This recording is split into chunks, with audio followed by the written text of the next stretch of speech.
Portfolio Composer, episode 160. You're listening to the Portfolio Composer podcast with your host and coach, Garrett Hope, where he teaches you what it takes to master the business end of writing music through mindset, marketing, and business skills. Make sure to sign up for the newsletter at theportfoliocomposer.com for exclusive offers, business insights, and information not shared on the podcast. And now, for this episode of the Portfolio Composer. I really embrace and I applaud your making something for small, for composers as small business owners, because I think it's really true. You know, we don't have a union, right? We're not workers, we're the business owner. You know, in terms of how the economy conceives of us, right? Hello and welcome to the Portfolio Composer. I am Garrett Hope, and I'm so thankful you're spending your time with us today. I believe strongly that composers are small business owners. If you file a Schedule C with your taxes or you receive 1099 income as a composer, the government thinks you're a business. And we can do a lot of things to maximize both the way we make money and how we can increase what we're doing as musicians if we begin to ask ourselves, how do small businesses operate, and how can you as a composer do it better? And that's what the Portfolio Composer is all about. So this podcast is full of interviews with composers, authors, teachers, business leaders, and anyone who can help us answer the question, what does it mean to be a composer in the 21st century? I'm very excited today to introduce you to an LA-based composer who basically is doing a little bit of everything. It's pretty amazing. Ronit Kirchman. Welcome, Ronit. Hi, Garrett. So nice to talk to you today. It's my pleasure to speak with you. This is going to be great. So Ronit is a composer, music producer, songwriter, singer, and multi-instrumentalist based in LA. She composes music for film and television, theater and dance, multimedia installations, and the concert stage. She is also an accomplished visual artist and author. She is the first composer to have received the prestigious Sundance Time Warner Fellowship. And she is currently scoring the riveting new dramatic series, The Sinner, which premiered actually just a couple weeks ago, early here in August on USA Network. That's tremendous. You have so many things going on in your professional life. How do you manage it all? I think that I've learned that, there's you can pre-think certain things, and then the schedule kind of forms itself a lot of the time. Since you've highlighted business as a focus, I would say that, there are certain projects that come along that are very central or bread and butter career-wise, and when those are happening, that's like, you get sucked into the rabbit hole of that production. Right now working on The Sinner, we have a very compressed schedule. So, I'm really immersed in that world. And, I think as an artist, it's a real balance, but I find that there's the project-based conceptualization of things is really helpful for me, both artistically and in organizing my time. I know we live in the era of multitasking, and to some degree, my day is always full of multitasking because there's meetings to take and lots of business stuff to do, as well as, the heart of the creative work every day of composing the music for the show. But I do find that the ability to dive deep into subject matter yields, you kind of get into a flow where you're working more efficiently, and you're also finding more inspiration and connections. And I think that, if we're working on 10 projects at once, literally, then at some point the creative attention becomes a little diffuse. But it's a very personal thing, And I think one always needs to be thinking ahead, what's coming next, or, I see a little window in my schedule. There's a passion project of mine that I'll finally have time to dive into. And certain things like practicing violin or singing and stuff like that, those obviously are not project-based. They're more like breathing and eating and stuff. Sure. They're just the things we do, right? To live. Right, exactly. How do you define your projects? Or let me ask a better question. How do you determine which project or projects get the priority at any given moment? I mean, for me, sometimes it's very obvious. For example, right now it's very obvious that the center is my focus because it's it's a big project. We have a lot of deadlines. It's basically turning around an episode a week right now. Oh my goodness. And these are 45-minute episodes? Yes. Obviously not every minute is scored. But yes, you're still writing 25 to 30 minutes of music though. Right. It's running, I was going to say, it's running around 25 minutes, I would say, from what I can see on average. And so that their story writes itself when you're on a project like that, I think. But I also, I was going to say that I also see the value now of kind of translating that attitude towards smaller projects. And I think as a composer, you probably have to bring that attitude with you. For example, on a smaller independent project where there aren't necessarily fixed release dates yet. There's some amazing independent projects that go very far and become very popular theatrically, but they don't always know that up front. And so sometimes there's festival deadlines, but it's all a little bit loosey-goosey. And as a composer, one thing that I think can help the producers of a project like that, as well as yourself, so that you're not working on something for really ever, is, defining times when you can dive into a particular project. Mm-hmm. Let's do a really intense 2 weeks in this, spot here. And, it either works or it doesn't with that particular group. But I think there's a benefit to focusing the energy.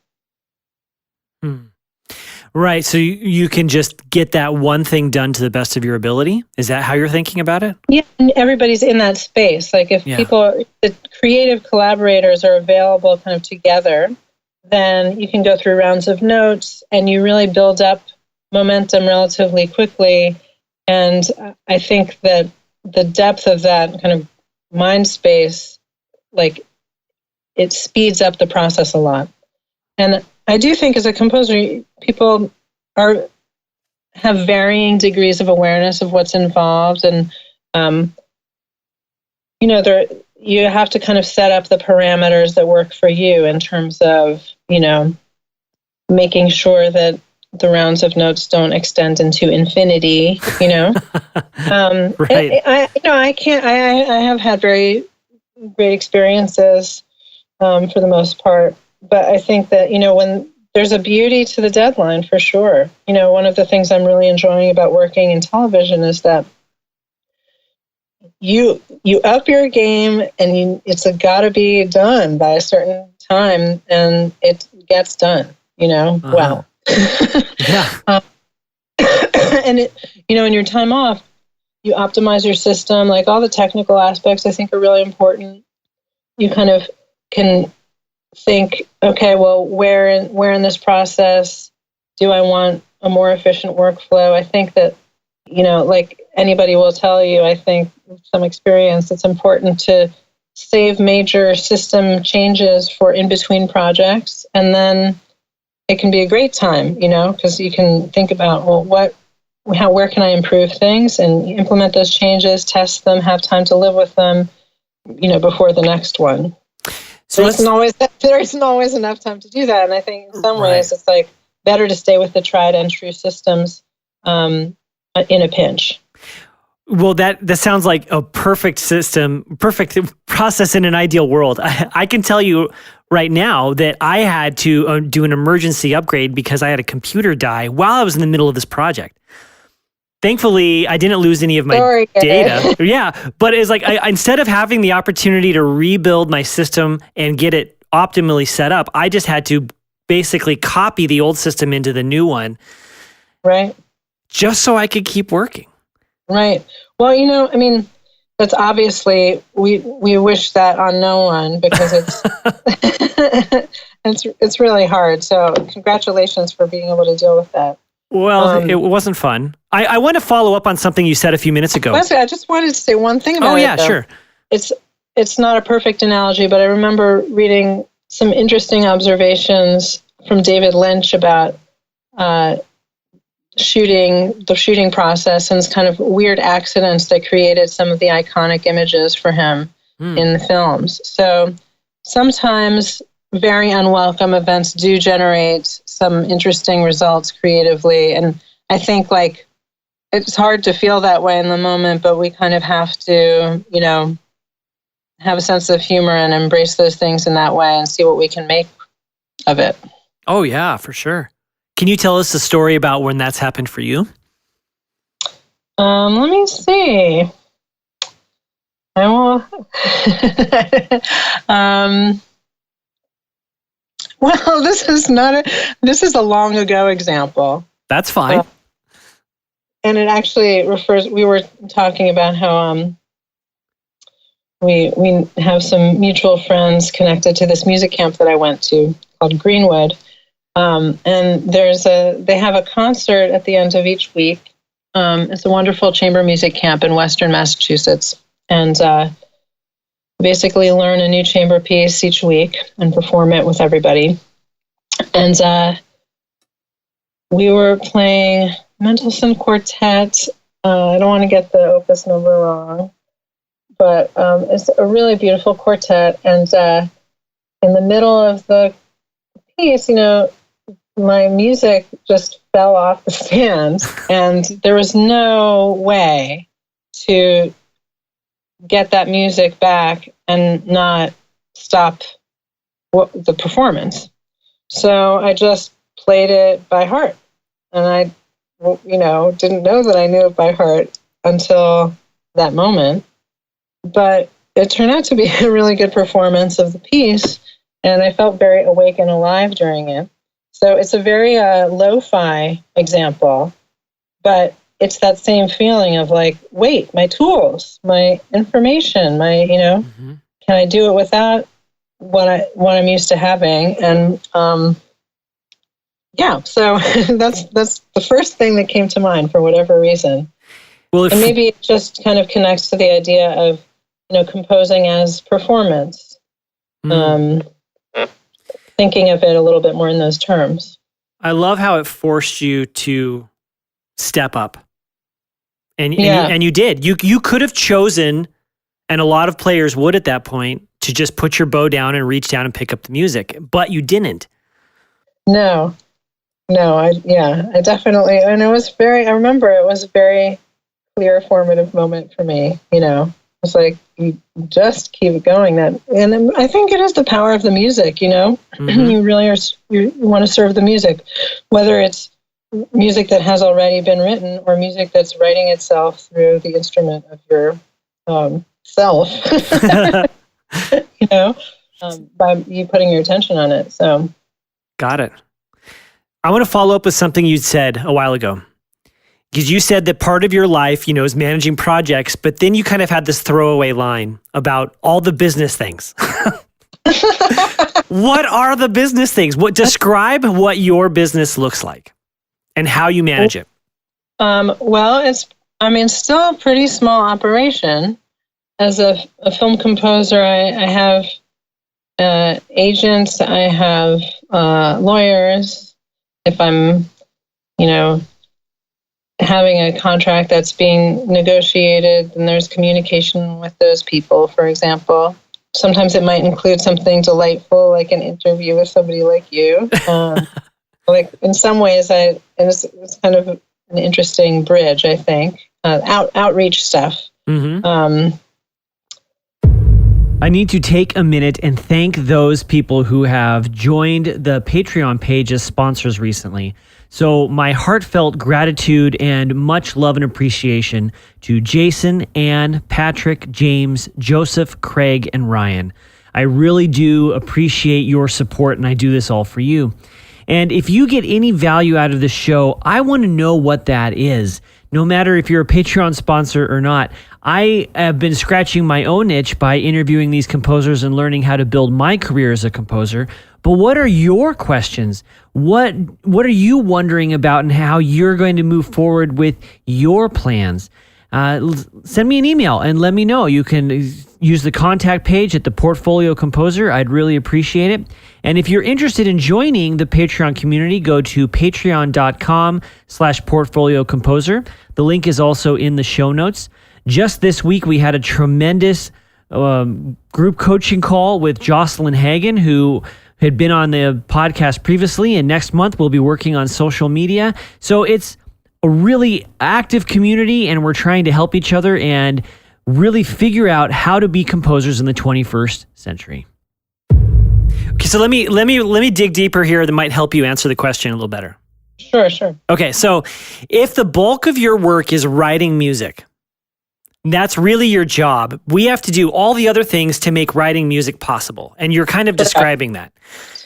Between writing and everything else, how is the time divided? So if you spend 8 hours a day writing on an ideal day, which it never is, but if you did, how much of the time is spent between managing the business and how much is spent writing?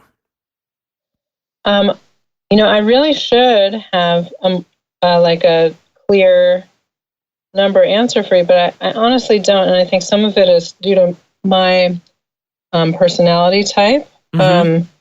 I find that if I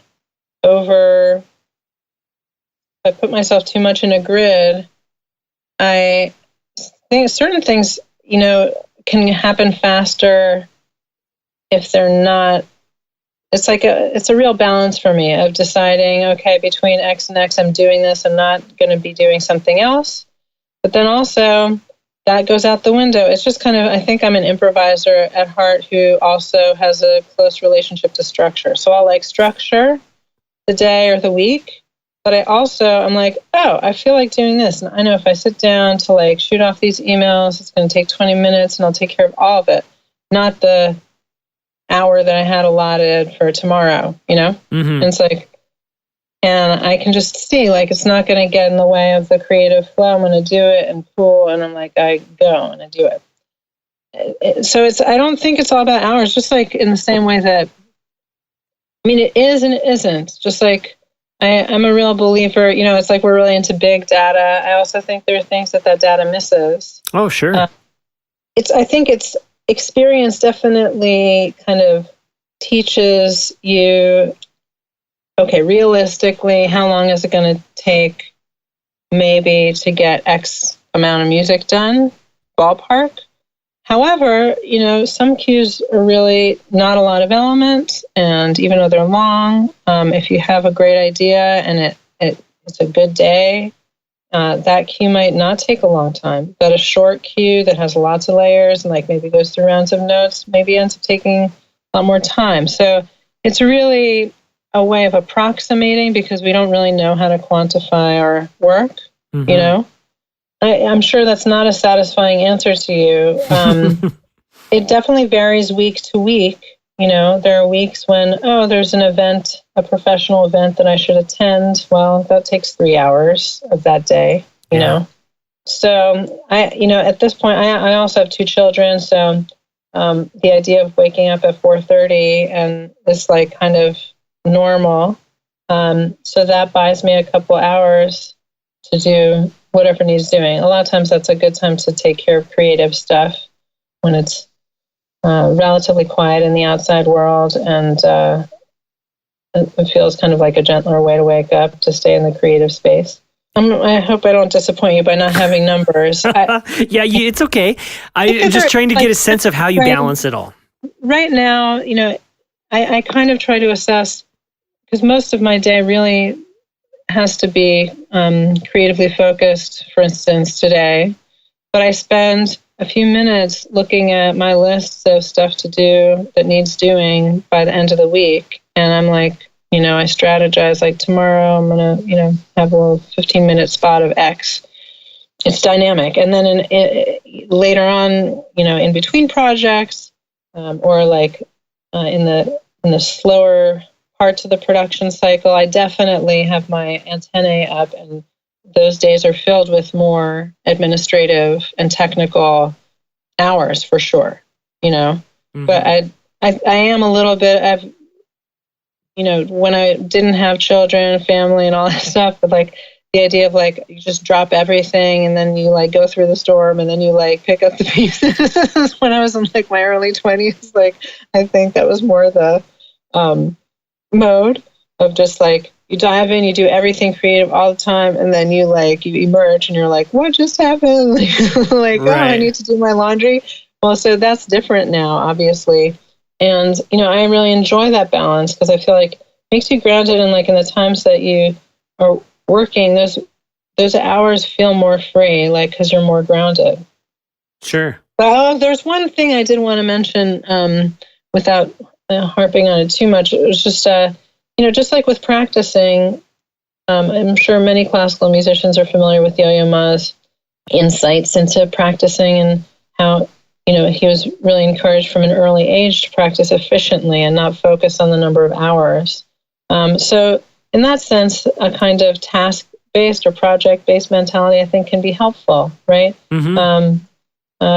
Think about, what is it that I need to do? What needs to be accomplished? And then saving kind of like the circadian focus for things that have to do with our human basic biological, physical, psychological needs,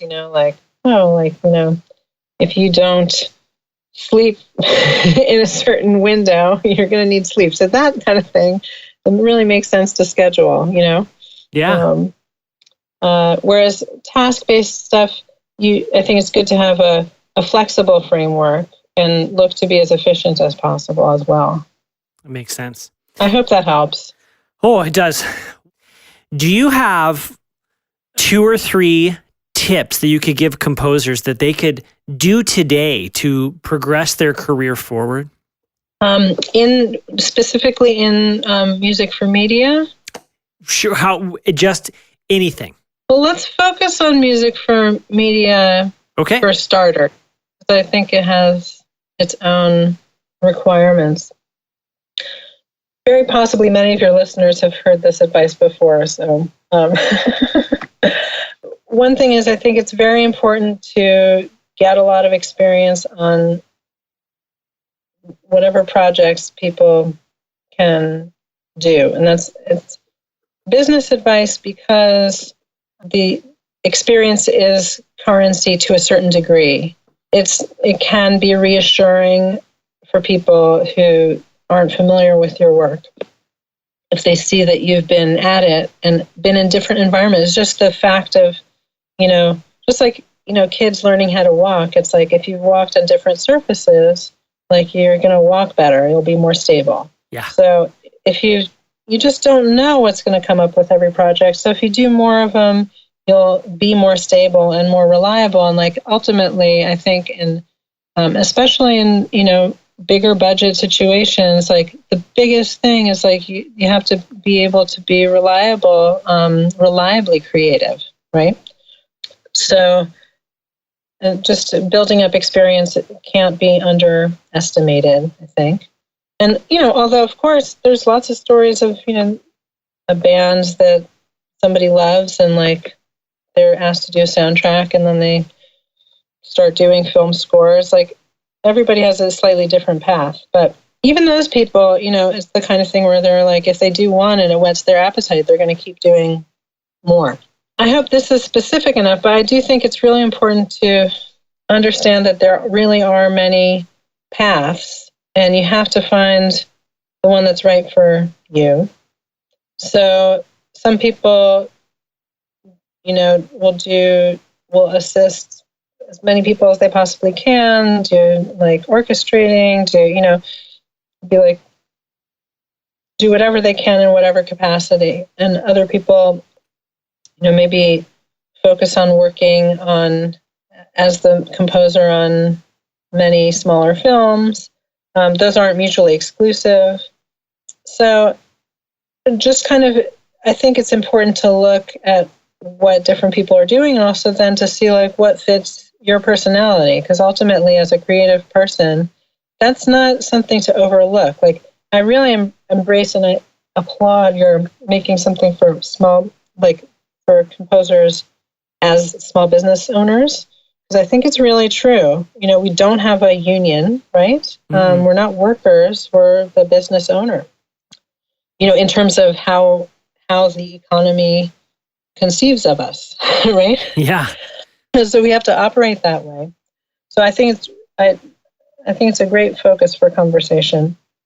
It's something to kind of piggyback on what you just said. I think there are many paths. And one of the things that I hope through the podcast is someone can listen to these interviews, and there are many, and pick up one or two things and say, I can do that too, or I'll try that.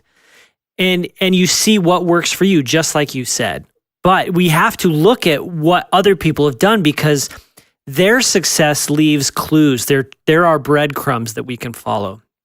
Yeah. Well, there are people who look for a job at a music house that creates trailer music or that creates commercial content, short format stuff. There are people who apprentice for one film composer who has a small outfit, or some people will work at one of the larger places like, remote control. Mm-hmm. And there are different operations in between, just in terms of the LA landscape. I think, you're out in Nebraska. I think the path is a little bit different if you're working not in Los Angeles or New York. I think it becomes much more about finding local projects at first, rather than plugging into the kind of Hollywood industry structure. People can apply for assistantships at music production houses. There's, or places that are doing video game music.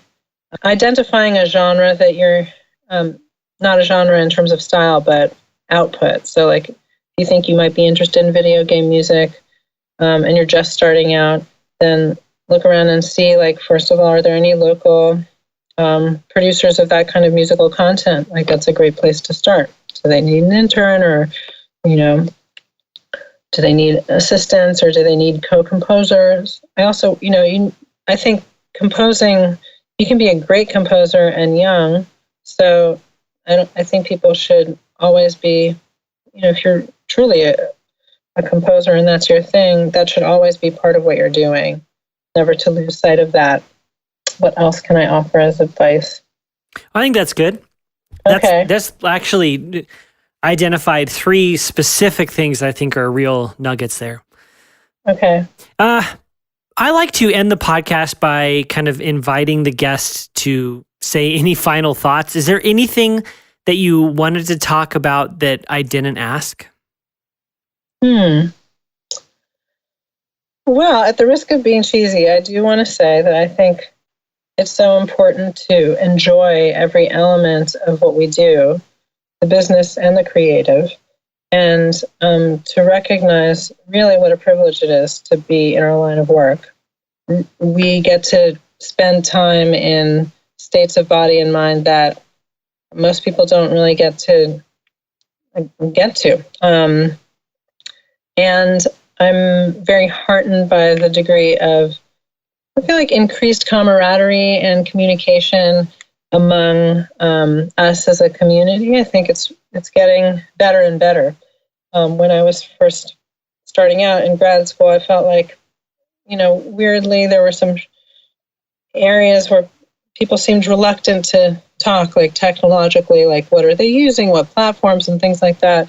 And I think that in a way, hacker culture came in and was that's really not what it's about, people. Mm-hmm. Tools are tools, and people are much more willing these days, I think, to, that's not the real mystery. Everybody should have access to the tools. The real thing is what you bring to the table as an artist.